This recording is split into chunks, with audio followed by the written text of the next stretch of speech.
नमस्कार, आप देख रहे हैं खबर फास्ट की खास पेशकश आपका डॉक्टर और आपके साथ मैं हूं कायनात अंसारी। आपका डॉक्टर में आज हम बात करेंगे डेंगू बुखार से बचाव और उपचार संबंधित जरूरी बिंदुओं पर कि कैसे आप अपनी और अपने परिवार की रक्षा मच्छर से होने वाली इस बीमारी से कर सकते हैं। साथ ही डेंगू के प्रसार को रोकने के लिए हरियाणा सरकार ने जो कवायद की है उससे कितना लाभ प्रदेश की जनता को मिला है। डेंगू से बचाव के लिए हरियाणा सरकार युद्ध स्तर पर काम कर रही है।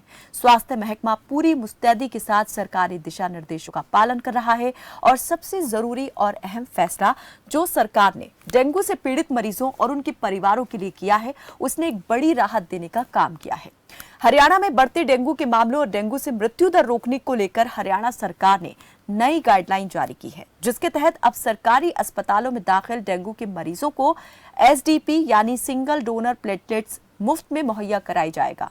पिछले साल एसडीपी के लिए मरीजों को 8,500 हजार रुपए तक चुकाने पड़े थे।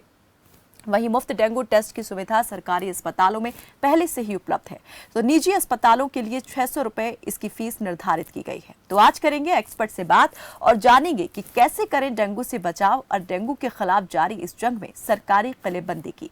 आप भी हमारे साथ इस कार्यक्रम में जुड़ सकते हैं और एक्सपर्ट से पा सकते हैं डेंगू से संबंधित अपने सवालों के जवाब। तो कार्यक्रम में आज हमारे साथ कुछ एक्सपर्ट जुड़ेंगे, लेकिन उससे पहले जान लेते हैं डेंगू से जुड़ी कुछ जरूरी मालूमात। तो हरियाणा सरकार की जो गाइडलाइन है उसके तहत प्लेटलेट्स के बारे में नई गाइडलाइन जारी की गई है मनोहर सरकार की ओर से। इस बार मरीजों को प्लेटलेट्स के लिए नहीं देने होंगे पैसे। सरकारी अस्पतालों में मुफ्त एसडीपी यानी सिंगल डोनर प्लेटलेट्स देने का फैसला किया है सरकार ने। पिछले साल इसके लिए 8,500 हजार रुपए तक चुकाए थे। सरकारी अस्पतालों में मुफ्त डेंगू टेस्ट की पहले से ही सुविधा है। निजी अस्पतालों के लिए इसे 600 रुपए किया गया है निर्धारित। हरियाणा सरकार की ये जो नई गाइडलाइन है, इससे एक बड़ी राहत जो है वो मरीजों को कह सकते हैं कि मिली है। तो डेंगू के लक्षण क्या है वो भी देख लीजिए। तेज बुखार, ठंड लगना, जोड़ों और मांसपेशियों में दर्द की शिकायत, आंखों में दर्द, थकान, ऐंठन, त्वचा पर लाल धब्बे होना, उल्टी, नाक से खून आना, मसूड़ों से खून आना, ये वो तमाम लक्षण जो डेंगू के दौरान होते हैं। तेज बुखार और ठंड का लगना। डेंगू से बचाव के तरीके: मच्छर भगाने वाले जो रिपेलेंट है उनका इस्तेमाल करें। बाहर जाते समय लंबी बाजू की शर्ट पहने। खिड़की और दरवाजों को बंद रखें। यदि जरूरी हो तो मच्छरदानी का भी इस्तेमाल करें। संभव हो तो एयर कंडीशनिंग घर के अंदर इस्तेमाल करें। पानी को अपने घर के आसपास इकट्ठा ना होने दें। कूलर, प्लांट स्टोरेज और पालतू जानवरों के कटोरे का पानी बदलते रहें। बारिश के पानी में ना खेलें। किचन में खाद्य पदार्थों को ढक कर रखें, यहां भी मच्छर पनप सकते हैं। बाहर का खाना ना खाएं। हाथों को 20 सेकंड के लिए नियमित रूप से धोएं। छींकने या खांसने के दौरान अपना मुंह और नाक ढक लें। थोड़े थोड़े समय पर गर्म पानी का सेवन करें। मच्छर भगाने वाले रिपेलेंट क्रीम, कॉइल और स्प्रे का इस्तेमाल करें। तो आज आपका डॉक्टर में हम बात करेंगे डेंगू के लक्षणों की, इससे बचाव की और उपचार की, साथ ही हरियाणा सरकार की ओर से किए गए कवायद की, जिससे ये भी जानने की कोशिश हम करेंगे कि सरकार की ओर से जो कदम उठाए गए हैं वो कितना प्रभावी साबित हो रहे हैं। हमारे साथ इस पर बातचीत करने के लिए डॉक्टर विजेंद्र सिंह जुड़ चुके हैं। आप एमबीबीएस हैं, एमडी इंटरनल मेडिसिन में। डॉक्टर सुदेश साहोता जुड़े हैं, आप कुरुक्षेत्र में मलेरिया अधिकारी हैं। बहुत बहुत स्वागत है आप दोनों ही का हमारे साथ इस बातचीत में जुड़ने के लिए। सबसे पहले मैं जो हमारे साथ मलेरिया अधिकारी कुरुक्षेत्र से जुड़े हैं डॉक्टर सुदेश साहोता, उनसे पूछना चाहूंगी। डॉक्टर सुदेश साहोता, जो मच्छर जनित बीमारियां हैं, जैसे बात डेंगू और मलेरिया की आज हम कर रहे हैं, डेंगू जो है काफी एक कहते हैं कि ऐसी बीमारी माना जाता है जिसमें कि स्टेज पर आकर के बीमारी काफी गंभीर रूप धारण कर लेती है, जान को भी खतरा इसकी वजह से पैदा हो जाता है। तो इनके पहले हम जानेंगे आपसे लक्षण क्या होते हैं, क्या इन दोनों ही मलेरिया और डेंगू के लक्षण समान होते हैं या कुछ असमानता है? कैसे पता चले कि कोई जो व्यक्ति है, कोई शख्स जो है वो डेंगू से पीड़ित है या मलेरिया से पीड़ित है?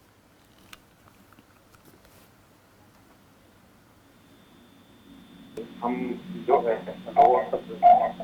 अवेयरनेस दे रहे हैं, क्योंकि आज की तारीख में डेंगू के केसेस बढ़ते जा रहे हैं पूरे जहां से के अंदर। और ये बहुत अच्छा प्रोग्राम आपने किया है जिसमें कि मतलब लोग मलेरिया और डेंगू के बारे में जान पाए, सभी जी। लोगों को बता पाए, सभी देशवासियों को।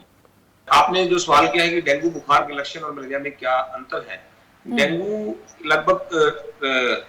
लगभग सेम ही है, लेकिन थोड़ा सा अंतर है। ये डेंगू का बुखार के लक्षण जो है वो अचानक तेज बुखार होना होता है और छाती व शरीर पे ऊपरी भाग पे सबसे पहले दाने नजर आते हैं और सिर के अगले हिस्से में दर्द होता है, जिससे पेशेंट को पता लगता है कि बीमार और फीवर हाई ग्रेड होता है।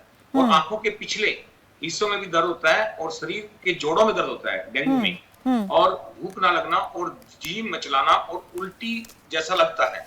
ये डेंगू के लक्षण हैं। डॉक्टर साहब इस पर हमें बात करेंगे, डॉक्टर साहब इस पर हम बात आगे करेंगे इन लक्षणों को लेके। एक दर्शक हमारे साथ जुड़े हैं, रोहतक से देवेंद्र जुड़े हैं। बहुत स्वागत है आपका देवेंद्र, पूछें। जी नमस्कार जी। जी मैं जी सुदेश अपने डॉक्टर साहब से कहना चाह रहा हूँ जी, मैं 13/5 को जी डेंगू मच्छर मार के ले गया था जी, मैं CHC लाखन माजरा में जी।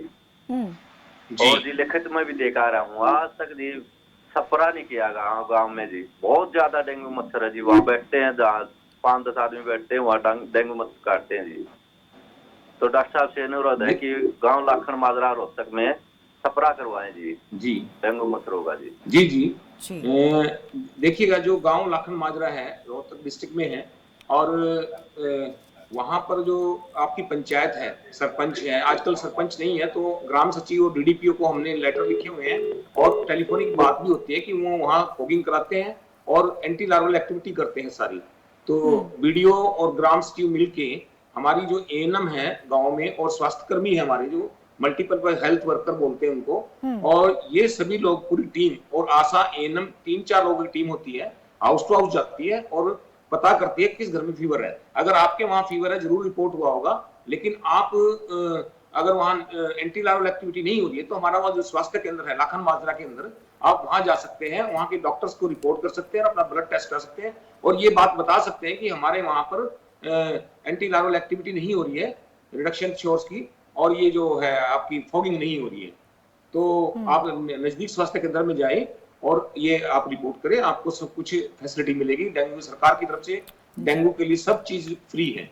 बहुत बहुत शुक्रिया देवेंद्र हमारे साथ इस कार्यक्रम में जुड़ने के लिए। और बिल्कुल यहाँ से एक जानकारी जो है, जो सूचना है, वो भी हम दर्शकों को देने का प्रयास इस कार्यक्रम के माध्यम से कर रहे हैं कि अगर इस तरह की कोई भी चीज़ आप आसपास महसूस कर रहे हैं, इस तरह का खतरा आप आसपास महसूस कर रहे हैं, तो किस तरह से अपने स्थानीय निकायों की, स्वास्थ्य केंद्रों की और जो सरकारी हेल्प है वो आप किस तरीके से ले सकते हैं। जी डॉक्टर साहब, डॉक्टर सुदेश सहोता। जी मैम।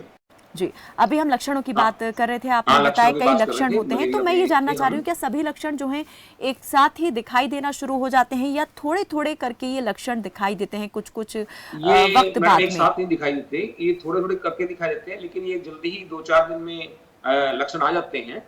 और जो डेंगू की जो सीरियस कंडीशन है जो आप पूछ रहे थे, उसमें हेमरेजिक स्पॉट आ जाते हैं बॉडी के अंदर, रेड स्पॉट होते हैं, और जो ज्यादा सीरियस केस हो जाते हैं उसमें ब्लीडिंग होनी स्टार्ट हो जाती है, नोज से ब्लीडिंग आ जाती है, मुंह से ब्लीडिंग आ जाती है।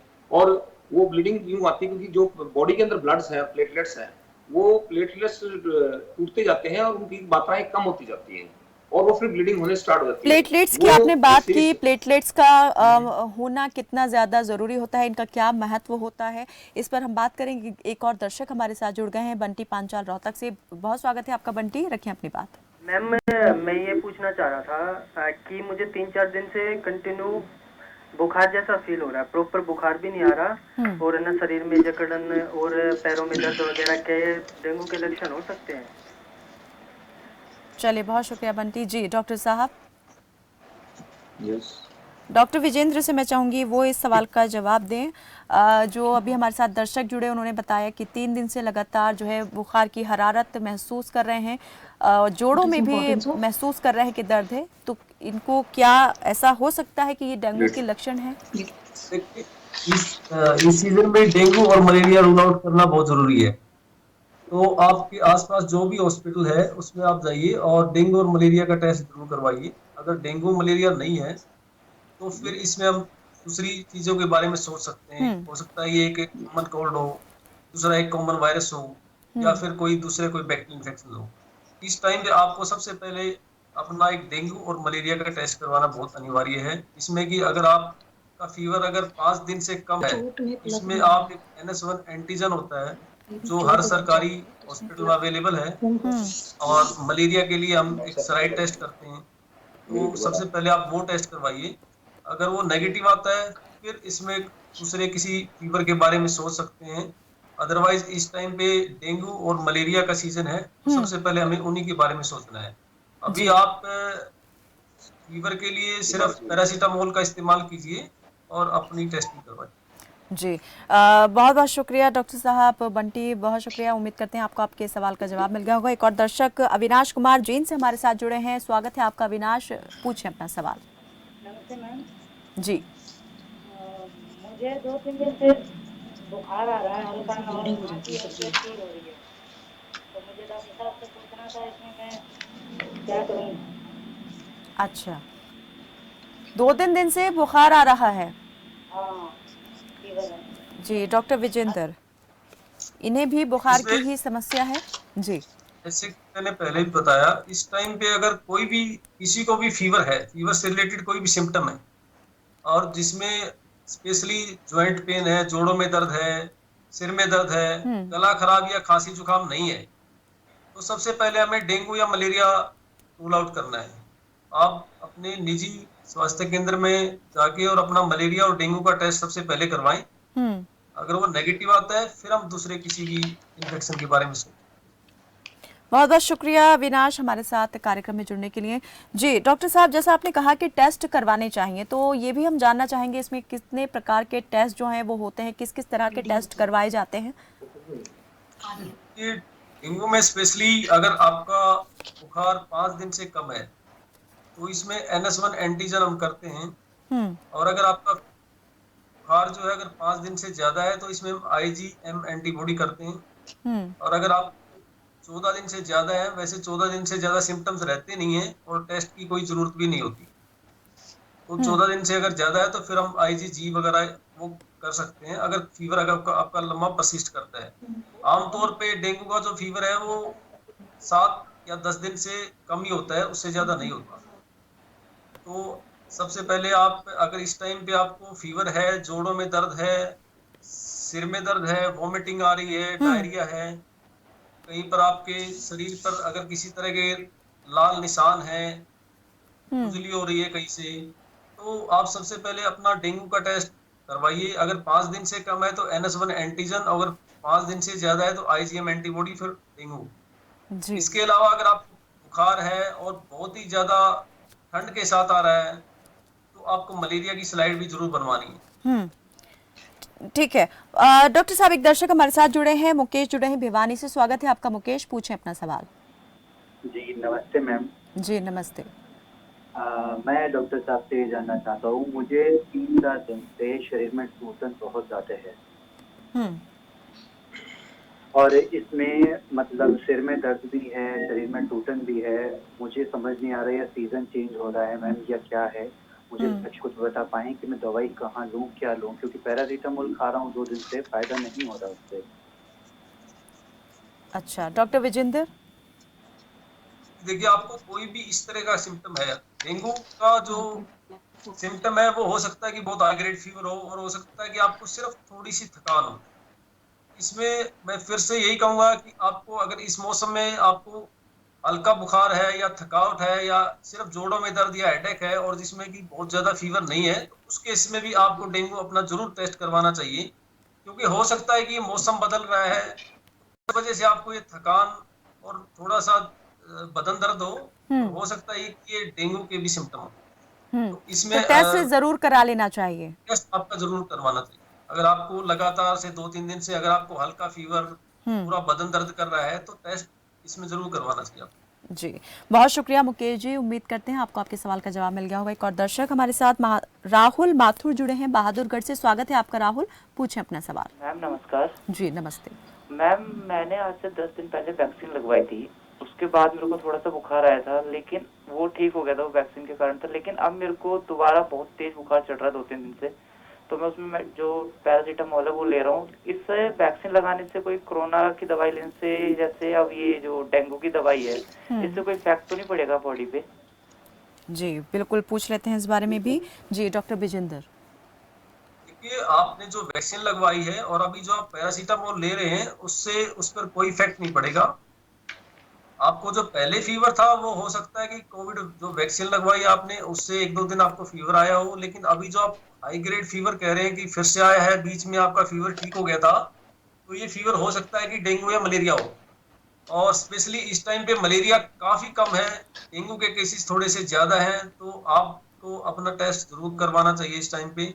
और आप पैरासीटामोल ले सकते हैं और ज्यादा अमाउंट में आपको फ्लूइड लेना है, क्योंकि इसमें कोई भी फीवर है, चाहे वो डेंगू से रिलेटेड है चाहे मलेरिया है, कोई भी है, तो इसमें पानी की कमी सबसे ज्यादा होती है। तो तरल पदार्थ का सबसे ज्यादा सेवन करें और पैरासीटामोल आप ले सकते हैं, उससे डेंगू की जो वैक्सीन है सॉरी कोविड की जो वैक्सीन है उस पर कोई इफेक्ट नहीं होगा। चलिए, बहुत शुक्रिया राहुल माथुर हमारे साथ इस कार्यक्रम में जुड़ने के लिए। डॉक्टर सुदेश जी, जैसा कि हम यहाँ बात कर रहे हैं कि इस बार जो है सरकार ने भी कई और बड़े फैसले जो हैं और अहम कदम यहाँ पर उठाए हैं, तो किस तरीके से आप उन्हें देख रहे हैं, क्या मानते हैं, कितना ज़्यादा इससे मदद जो है वो मिलेगी इस जंग में, इस लड़ाई में जो डेंगू और मलेरिया के खिलाफ इस वक्त प्रदेशवासी जो हैं लड़ रहे हैं?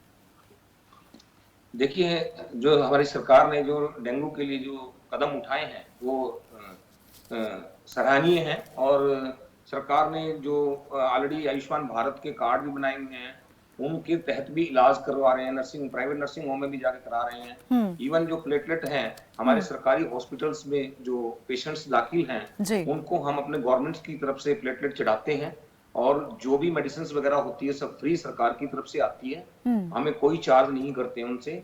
और जो प्राइवेट नर्सिंग होम है उनको भी अगर प्लेटलेट्स चढ़ानी होती है अपने पेशेंट्स को, उनके लिए भी सरकार ने निर्धारित फीस जारी की है। जैसे 600 रुपए एलाइजा टेस्ट के लिए किया गया है सरकार ने, वैसे ही प्लेटलेट्स के लिए भी एक अमाउंट निर्धारित। डॉक्टर, आपने ये दो बातें यहाँ पर बड़ी अहम की हैं, एक तो एलाइजा टेस्ट को लेकर और एक प्लेटलेट्स को लेकर। इन दोनों पर ही हम आगे बात करेंगे और इनके महत्व के बारे में जानेंगे कि डेंगू के उपचार में ये कितना ज्यादा मददगार जो है वो साबित हो रहे हैं। एक दर्शक जुड़े हैं, संदीप शर्मा ऐलनाबाद से। बहुत स्वागत है आपका संदीप, पूछें अपना सवाल।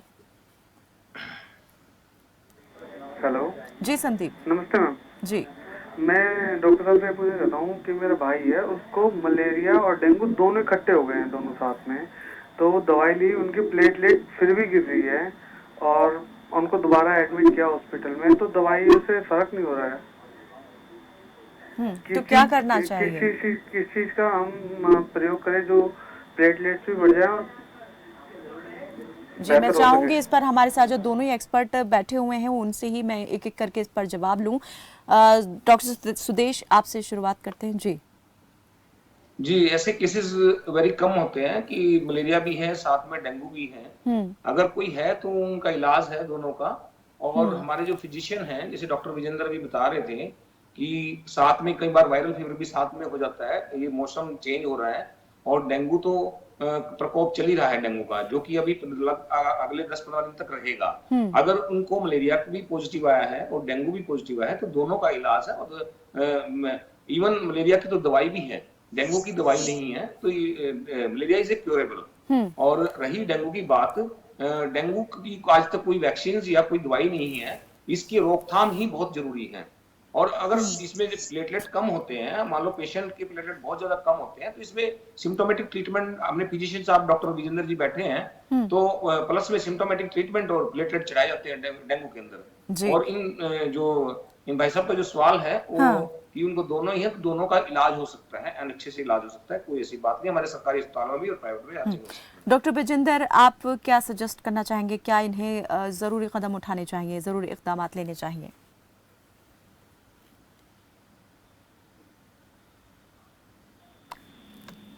लगता है हमारा संपर्क अभी टूट गया है। जी, डॉक्टर सुदेश सहोता, जैसे आपने अभी प्लेटलेट्स को लेके बात की और एक जो टेस्ट है उसको आपने लेके बात की, तो मैं चाहूंगी कि दोनों के बारे में आप बताएं कि कितना ज़्यादा महत्व रखते हैं अपने आप में डेंगू के इलाज में, जो एलाइजा टेस्ट की आपने बात की। जी, जो प्लेटलेट होते हैं शरीर के अंदर वो लगभग 1.5 लाख से 4.5 लाख तक नॉर्मल्स होते हैं। तो इनकी संख्या अगर इससे घटती है, कम होती है, और डेंगू का पॉजिटिव एलाइजा टेस्ट हमारा पॉजिटिव आता है, NS1 या आइजियम जो भी टेस्ट पॉजिटिव आता है हमारा, तो उसमें लगभग 50,000 तक जब डाउन आती है प्लेटलेट, तो तब हम उनको एडमिट करने के लिए बोलते हैं, और सिम्टम भी देखे जाते हैं, इसके साथ क्लिनिकल सिम्टम भी देखे जाते हैं कि कोई ज्यादा सीरियस पेशेंट हो और ज्यादा एज हो तो क्लिनिकल सिम्टम से फिजिशियन हमारे कोरिलेट करके उनको एडमिट कर लेते हैं। लेकिन आजकल जो तो मैक्सिमम जो प्लेटलेट्स कम हो रहे हैं और बहुत ही रेयर केसेस में बहुत कम जा रहे हैं केसेस, 70,000 1 लाख से बढ़ के हमारे जो कुरुक्षेत्र की रिपोर्ट है वो जल्दी रिकवर हो रहे हैं पेशेंट्स। ये प्लेटलेट का महत्व ये है कि प्लेटलेट जो है, जो हमारी ब्लीडिंग होती है, ये चोट कोई भी चोट लगती है तो ग्रंथियों से जो प्लग बनाती है वो प्लेटलेट ही बनाती है और ब्लीडिंग को रोकती है। और ये जो प्लेटलेट अगर कम है तो वो चढ़ाई जा सकती है, इसका महत्व है प्लेटलेट का ये। और ये किन बातों एलाइजा टेस्ट का महत्व ये है कि जो सरकार ने एलाइजा टेस्ट किया है, चाहे गवर्नमेंट में उसकी निःशुल्क है, कोई पैसा नहीं लगता, प्राइवेट नर्सिंग होम के लिए 600 रुपए निर्धारित किए हैं। लेकिन मुझे कई बार ये सामने आता है कि जो लोग है ना आजकल रैपिड कार्ड टेस्ट करते हैं, जैसे कि जिले के अंदर हम जाते हैं, फील्ड में भी जाते हैं, नर्सिंग होम की विजिट भी करते हैं, तो एलाइजा टेस्ट कम करते हैं और वो लोग रैपिड कार्ड टेस्ट करते हैं। रैपिड कार्ड टेस्ट के रिजल्ट तो ये कैसे पता चले मरीज को या फिर मरीज के परिजनों को कि जो टेस्ट किया जा रहा है वो एलाइजा टेस्ट ही है या कोई दूसरा टेस्ट है? इसकी क्या खास जो है खास चीजें होती हैं जिसको देख करके ये क्या कहा जा सकता है कि हाँ ये टेस्ट जो है वो ठीक हो रहा है? यस, वो जो ऑथराइज्ड लैब हैं जिले के अंदर कहीं भी, तो उसमें ऑलरेडी लिखा होता है कि this is the ELISA facility available है यहाँ पर। लेकिन बहुत कम जगह होती है, हमारे यहाँ 1-2 जगह पे है कुरुक्षेत्र में। हमारे यहाँ गवर्नमेंट की है एलाइजा, जो एलाइजा लैब है, तो हम खुद करते हैं। हम प्राइवेट नर्सिंग होम के सैंपल जितने पेशेंट एडमिट होते हैं हम अपने यहाँ मंगाते हैं उनके, और यहाँ मंगा के हम रिकन्फर्म करते हैं उनको, चाहे उनका एलाइजा पॉजिटिव आया सेम डे वी विल, हर नर्सिंग होम से हम कम्युनिकेशन में, डेली रिपोर्टिंग कम्युनिकेशन में, वहां से हम डेली ब्लड सैंपल मंगाते हैं, और जब हमारी लैब में कंफर्म आता है तो हम डिक्लेयर कर देते हैं उसको कि जी। एक और दर्शक हमारे साथ जुड़ गए हैं, वाईएस मलिक मेवात से जुड़े हैं। जी बहुत स्वागत है आपका मलिक जी, पूछें अपना सवाल। Madam, I want to simple question to doctor साहब। I am suffering from fever from 2 days, and I am taking medicine continuously, but I am not feeling comfortable. What do I do? अच्छा जी doctor साहब, 2-3 दिन से इनको बुखार की शिकायत हो रही है, दवा भी खा रहे हैं लगातार, लेकिन उससे कोई फर्क महसूस नहीं हो रहा है दवाई से। ऐसा है कि जो जब फीवर 2-3 दिन का भी इनको फीवर है, तो स्टार्टिंग में जो, क्योंकि ये जो वेक्टर्स डिजीज है, इसका स्टार्टिंग में 5-6 दिन फीवर चढ़ता है, दवाई का असर थोड़ा कम आता है, लेकिन 5-6 दिन के बाद 7 डेज के बाद इसका असर आना स्टार्ट हो जाता है। ये खुद वायरल डिजीज तो ये अपने आप ही फिर 14 दिन तक ठीक हो जाती है। लेकिन अभी इनका 2-3 दिन का ही है, 5 दिन के फीवर के केस के सैंपल लेते हैं और उसमें फिर डेंगू पॉजिटिव आता है। तो अभी कुछ कहना ये ठीक नहीं है कि इनको ये सिम्टम पे डिपेंड करता है, या ये कह सकते हैं डॉक्टर साहब कि जो वायरल है, मलेरिया है, डेंगू है, मिलते जुलते ही इनके सिम्टम्स होते हैं, और अगर 3 से 4 दिन से ज्यादा आपको वक्त बीत जाए बुखार के साथ में तो फिर टेस्ट कराना जरूरी हो जाता है। जी। एक और दर्शक हमारे साथ विनय पंडित जुड़े हैं रोहतक से, बहुत स्वागत है आपका विनय, रखें अपनी बात। मैम नमस्ते। जी नमस्ते। जी मैम, ऐसा हो रहा है 3-4 दिन से, रात को बुखार चढ़ जाता है और दिन में उतर जाता है। अच्छा, और ये कितने दिन से हो रहा है? ये 4-5 दिन से हो रहा है मैम। मैं दवाई भी ले लेता हूँ मतलब बुखार की, लेकिन फिर वो जब तक दवाई खाता हूँ तो ठीक नहीं, तो उसके बाद वापस से ऐसे होने लग जाता है, रात को चढ़ता है दिन में उतर जाता है।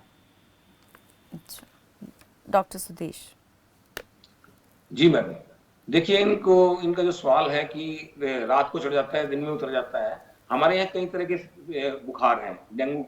डेंगू एक फीवर है, मलेरिया भी बुखार होता है, फीवर होता है, चिकनगुनिया भी है, जेई भी है। चिकनगुनिया और जेई तो नहीं है इधर, बट इनका जो है ये इसके लिए हमें तीनों टेस्ट करने पड़ते हैं। हमें मलेरिया के लिए एक स्लाइड बनानी पड़ेगी, हमें इनके लिए जो है एक टीबी का भी टेस्ट कराना पड़ेगा। टीबी में अगर कोई शिकायत, उसमें इवनिंग राइज टेम्परेचर होता है, दिन में ठीक हो जाता है। और हमें जो डेंगू का है, डेंगू का अगर इनमें कोई लक्षण है, फिजिशियन देखेगा, इनको चेक करेगा, तो अगर कोई डेंगू का लक्षण है तो डेंगू का भी टेस्ट है। हम तीनों चारों इनके टेस्ट करके तभी इनको डायग्नोज करेंगे कि इनको किसकी वजह से फीवर है, कौन सी बीमारी की वजह से फीवर है, डेंगू की वजह से है, मलेरिया की वजह से है, या उसकी वजह से, टीबी की वजह से, चिकनगुनिया की वजह से। तो मैं इनको ये सलाह देना चाहूंगा, ये अपने हमारे स्वास्थ्य केंद्र में, जो हमारे सरकारी स्वास्थ्य केंद्र आसपास है, वहां जाके अपने ये निःशुल्क टेस्ट कराएं और लगभग सेम डे रिपोर्ट आ जाती है हमारी, और ये पता लग जाए कौन सा फीवर है। चलिए, बहुत बहुत शुक्रिया हमारे साथ जुड़ने के लिए। एक और दर्शक देवेंद्र हमारे साथ जुड़े हैं रोहतक से। स्वागत है आपका देवेंद्र, रखें अपनी बात। जी नमस्कार जी। जी नमस्ते। मैं सुदेश डॉक्टर साहब से ये कहना चाह रहा हूँ जी, मैं खुद देवेंद्र पंच लाखन माजरा से हूँ जी। बोल रहे थे ना डॉक्टर साहब के पंचायत लिख के दे, मैंने खुद लिख के दिया था जी, बीडीपीओ को दे लिया जी, सीएचसी में दे लिया जी, और अपने चंडीगढ़ भी भेज दिया जी, पंचकुला। तो अभी तक कुछ भी नहीं हुआ जी। ये 13/5 की बात है जी, स्प्रे करने के लिए बोला था मैंने। अच्छा, हाँ डॉक्टर साहब से ये रिक्वेस्ट है कि आप महकमे में भेज दो जी। चले, बिल्कुल, बहुत बहुत शुक्रिया देवेंद्र हमारे साथ जुड़ने के लिए, और आपने जो बात अपनी यहाँ इस प्लेटफॉर्म पर रखी है, ज़रूर हम कोशिश करेंगे कि इस मंच से जो है आपको तुरंत जो है जो सहायता आप चाहते हैं वो उपलब्ध हो सके। जानकारी आपने दे दी है और पहुंच भी गई है संबंधित अधिकारियों तक भी, और वो ज़रूर इस मामले में कोशिश करेंगे। हमारे साथ डॉक्टर विजेंद्र भी जुड़े हुए हैं, फ़ोन लाइन से हमारे साथ जुड़े हुए हैं। डॉक्टर विजेंद्र, जैसे हम लगातार डेंगू मलेरिया को लेकर बात कर रहे हैं, तो डेंगू में जो है जब शुरुआती लक्षणों की पहचान भी हो जाए, इलाज भी हो जाए डेंगू के मरीज़ का, तो कितना वक्त लग जाता है इस बीमारी से ठीक होने में? किन बातों का सबसे ज़्यादा ख्याल रखना ज़रूरी होता है? देखिए, स्टार्टिंग में अगर आपको डेंगू से संबंधित अगर कोई भी लक्षण है तो सबसे पहले उसको टेस्टिंग करवाना बहुत जरूरी है, ताकि हमें पता लगे कि ये डेंगू फीवर है या नहीं है जी। अगर ये डेंगू फीवर आता है तो फिर हमें सबसे जो सेकंड हमें जो बात ध्यान रखनी होती है वो ये कि अगर हाई ग्रेड फीवर है तो उसमें हमें जो भी फीवर से रिलेटेड जो भी पैरासीटामोल है, चाहे वो अगर आपको पैरासीटामोल टैबलेट से अगर आराम नहीं लग रहा तो आपको इंजेक्टेबल लेने पड़ते हैं कई बार, अच्छे हाइड्रोथेरेपी करवानी पड़ती है। दूसरा इसमें सबसे मेन है कि आपको डिहाइड्रेशन का ध्यान रखना पड़ता है, क्योंकि इन फीवर में फ्लूइड लॉस काफी होता है कई बार, तो उसमें आपको डिहाइड्रेशन का ध्यान रखना होता है। अगर आप ओरली ले पा रहे हैं, अगर मुंह से अगर अच्छे से ले पा रहे हैं, तो इसमें जितने भी तरल पदार्थ हैं जो भी हम ले सकते हैं, चाहे वो शिकंजी है, लस्सी है, या फिर कोई जूसेस हैं, इस तरह की जितनी भी तरल पदार्थ हम ले सकते हैं वो मैक्सिमम लें। और अगर आपको बार बार वो उल्टी हो रही है जिसके कारण आप मुंह से ज्यादा तरल पदार्थ नहीं ले सकते, तो इस केसेस में आपको लापरवाही नहीं करनी है। आपको कोई इंजरी ना हो इसका भी क्या खास ध्यान रखना पड़ता है जी? किसी भी प्रकार की इंजरी ना हो, क्या इस बात को भी खास ध्यान में रखना जरूरी है? जी बिल्कुल, अगर प्लेटलेट्स काफी कम है और अगर आपको इंजरी होती है तो थोड़ा सा ब्लीडिंग रिस्क ज्यादा रहता है। इतना कॉमन नहीं है ये, क्योंकि प्लेटलेट्स यूजुअली 10,000 से कम है तो ही थोड़ा ब्लीडिंग का रिस्क बढ़ता है, अदरवाइज नहीं बढ़ता। एक दर्शक हमारे साथ जुड़े हैं, रमेश यमुनानगर से। स्वागत है आपका रमेश, रखें अपनी बात। जी मैडम, सबसे पहले तो मैं आपका धन्यवाद करना चाहता हूँ कि आपने इतना बढ़िया प्रोग्राम टीवी के माध्यम से लोगों को बताया। जी बहुत शुक्रिया। जैसा कि अभी आपने कहा कि यमुनानगर में भी बहुत बुरी तरह से डेंगू फैल रहा है। इतना डेंगू फैलने के बाद भी जो है ना, कहीं पर भी मुझे दिखाई नहीं देता कि सरकार की तरफ से या प्रशासन की तरफ से कहीं पर इसके खिलाफ कोई दवाई छिड़की जाए या कुछ किया जाए। तो सबसे पहले आपके माध्यम से मैं ये चाहूंगा कि चारों तरफ जो है दवाई का छिड़काव किया जाए। और डॉक्टर साहब से मैं ये पूछना चाहूंगा कि इसमें खान पान हमें क्या लेना चाहिए, और अगर हमें डेंगू हो गया है तो क्या सावधानी बरतनी चाहिए? जी बिल्कुल, उसी पर हम अभी बात कर रहे थे रमेश। डॉक्टर साहब ने उसका जवाब भी दे दिया है। आपके सवाल पूछने से पहले ही बहुत शुक्रिया हमारे साथ जुड़ने के लिए। जी डॉक्टर सुदेश सहोता, शिकायतें अभी कुछ लोगों की यही हैं कि यहाँ पर इस तरह के मामले भी सामने आ रहे हैं, लेकिन अभी तक प्रशासन की ओर से जो है कोई कदम नहीं उठाया जा रहा है। हालांकि सरकार ने अपनी तरफ से तमाम गाइडलाइंस जो हैं वो जारी कर दी हैं, लेकिन उसके बावजूद अगर फिर भी चीज़ें अमल में नहीं लाई जा रही तो इसके लिए आप क्या मानते हैं, कौन इसके लिए जिम्मेदार है और कब तक चीज़ें जो हैं शुरू हो जाएंगी तेज़ी के साथ? देखिए मैडम, ऐसा है कि हर जगह नहीं है, कहीं कहीं ऐसी शिकायत हो रही है। पूरे राज्य के अंदर डेंगू फैला हुआ है और कहीं अगर ऐसी शिकायत होती है, अभी रोहतक से थे हमारे लाखन माजरा से जो व्यूअर थे वो सुन रहे थे, तो मैं बताना चाह रहा था उनको भी और इनको भी कि अगर किसी एरिया में पर्टिकुलरली कोई पॉकेट ऐसे छूट जाती है और नहीं आप सही जगह नहीं पहुंच पाते, वो उन्होंने कंप्लेंट लिख दी है, ऊपर भी लिख दी है, वहां भी लिख दी है। अगर वो जिला मलेरिया अधिकारी से जाके मिले या वहां के मेडिकल अफसर इंचार्ज से जाके मिले तो वही निदान हो जाता है समस्या का। और या फिर उसके बाद सीएमओ, हमारा हर जिले में सीएमओ है, रोहतक में डॉक्टर पुनिया है सीएमओ साहब, वो बहुत अच्छा काम कर रहे हैं।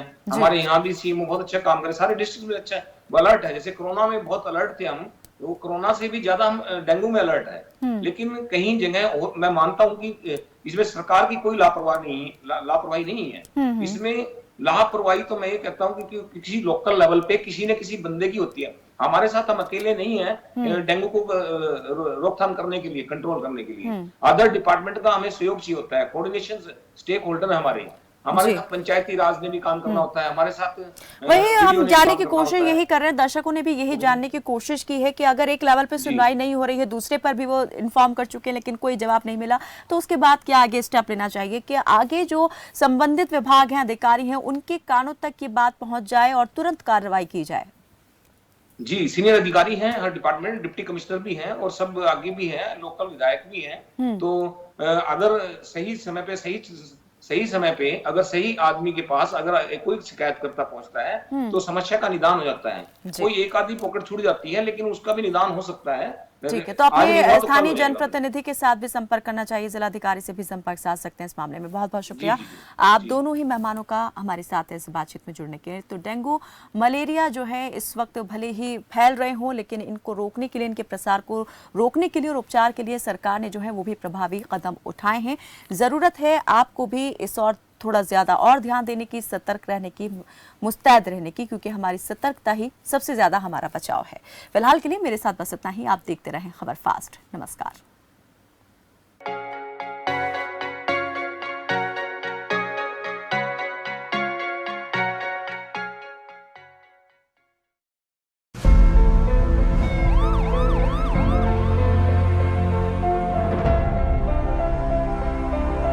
कोरोना महामारी ਵਿੱਚ ਇੱਕ ਸਵਾਲ, ਪਰਾਲੀ ਸਾੜਨ ਨਾਲ ਹਵਾ ਦਾ ਪ੍ਰਦੂਸ਼ਣ ਕਿੰਨਾ ਵੱਧਦਾ ਹੈ? 10%, 20% ਜਾਂ ਉਸ ਤੋਂ ਵੀ ਜ਼ਿਆਦਾ? ਇਸ ਸਾਲ ਮੇਰੀ ਗੱਲ ਧਿਆਨ ਨਾਲ ਸੁਣੋ। ਪਰਾਲੀ ਸਾੜਨਾ ਕੋਵਿਡ ਨੂੰ ਸੱਦਾ ਦੇਣਾ ਹੈ। ਯੂਰਪ ਵਿੱਚ ਖੋਜ ਤੋਂ ਪਤਾ ਲੱਗਿਆ ਹੈ ਕਿ ਹਵਾ ਵਿੱਚ ਸਿਰਫ 20% ਪ੍ਰਦੂਸ਼ਣ ਵਧਣ ਨਾਲ ਕੋਵਿਡ ਦੇ ਕੇਸ ਪੂਰੇ 100% ਵੱਧ ਜਾਂਦੇ ਹਨ। ਇਹ ਗੱਲ ਸਾਰੇ ਸਮਝ ਲਓ। ਪਰਾਲੀ ਸਾੜਨਾ ਮਤਲਬ ਪ੍ਰਦੂਸ਼ਣ, मतलब कोरोना होर भी खतरनाक। ताही तक कहते हैं पराली ना साड़े जो, सब तो समझदार ओ। हुण अपनी मनपसंद मशीन किराए ते लेना बहुत सौखा ते सस्ता हो गया है। आई खेत ऐप हुणे डाउनलोड करो।